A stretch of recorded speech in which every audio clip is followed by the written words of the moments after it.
The ones in power will always impose on the population whatever is in their best interest to be believed by the people, always with a purpose that serves only the ones in power. Throughout the centuries, people have always been given false history, whatever is convenient for the ones in power. Nowadays there is no difference. Before the mass media, before the Industrial Revolution, it was very easy to control what information was given to the general population, and then with the advent of printed newspapers and books, it became even easier because the people, as they still do today, take for granted that if something is in the media, then it must be true. They take for granted that there is some kind of mechanism that guaranteed the acceptance, veracity, and exactitude of whatever is shared on respectable media platforms. The people in power will impose what they want the people to believe, and that will be what is registered as truth. And then, as I explained, the next oligarch in power may fall into the same trap of believing what his predecessor imposed as truth. But this problem I also mentioned in my last video happens mostly with people with some degree of political power but at a low level. But then I must mention that the oligarchs at the top of the food chain are quite conscious of this, and this is another reason why they invented secret societies, in order to conserve the truths and facts that serve them, but that should not be available to the general population because it would work against those in power. This is another reason why I mentioned in a previous video that there are at least two sciences on Earth, one for the people, and another for those in power, and I mean in truly high positions. Those who control the officially appointed politicians, such as presidents and premiers that in reality are only their fronts and their puppets. Those presidents and premiers, and lesser politicians would be a good example of those with some power who still believe in the official, but false narrative the ones on top impose on the general population. As you can see, one of the purposes of secret societies is to conserve what they call the truth, yet those two certainly would also fall into the same sort of mechanism, and trap those even further above them all. For example, the Galactic Federation would also be manipulating what the secret societies on Earth may think is hard truth and fact, just as they do to the politicians who in turn do the same to the general population.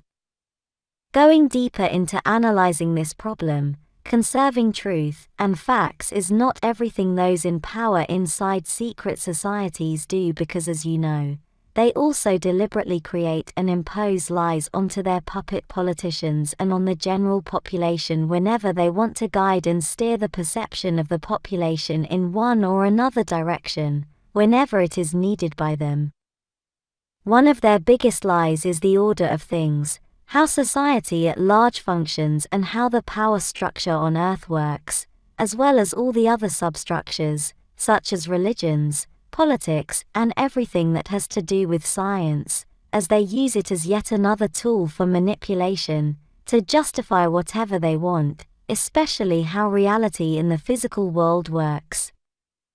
Because what science dictates as facts are always in accordance with the interests of those in power, many times even going against the scientific method itself, with this becoming another dogmatic institution, another religion.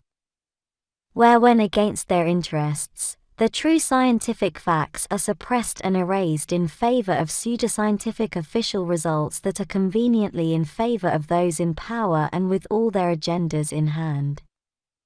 To form their matrix, those in true power have to impose their lies with enough congruency so they can be easily believed by the masses, so you can here see why they must also do everything possible to dumb down the population, to deny them the tools for free thought.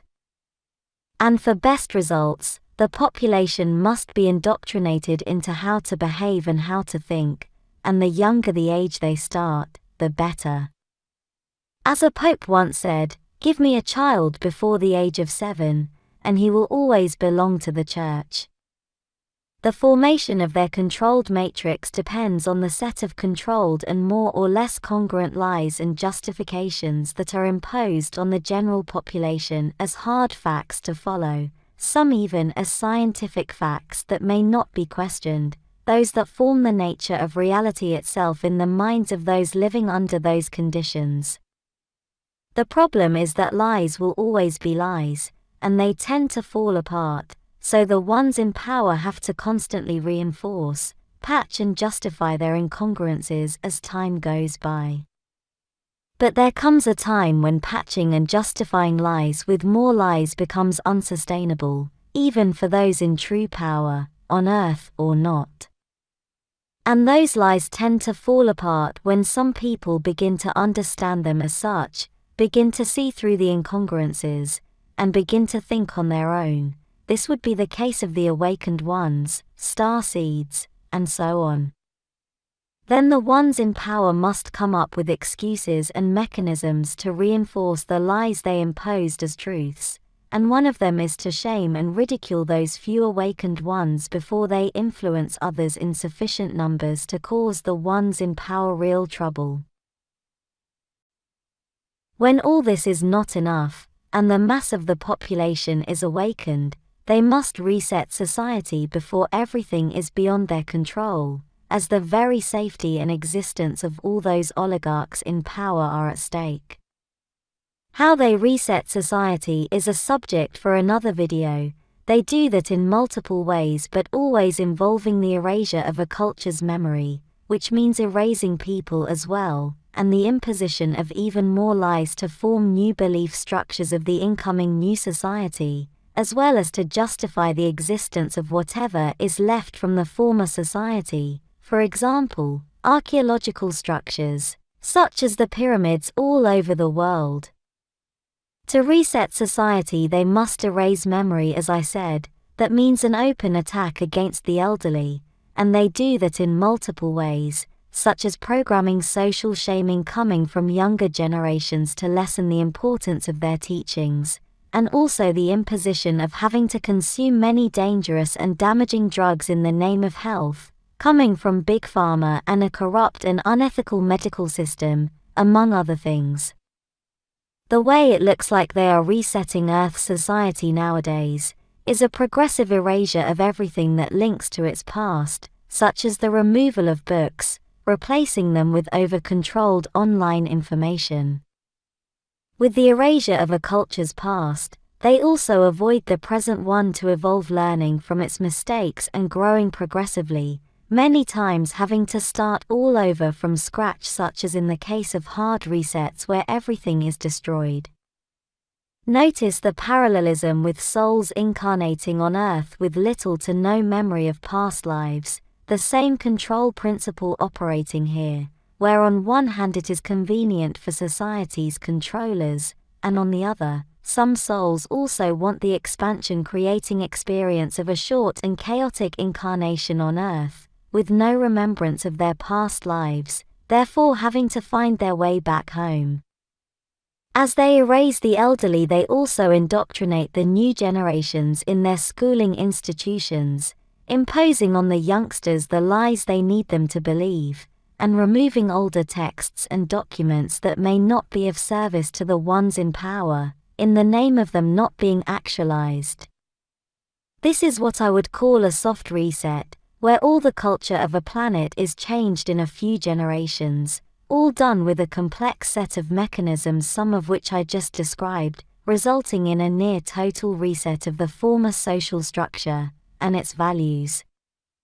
But there have been more dramatic total resets where they basically wipe out nearly all who are alive, forcing Earth's society to start all over again from scratch, from a stone age.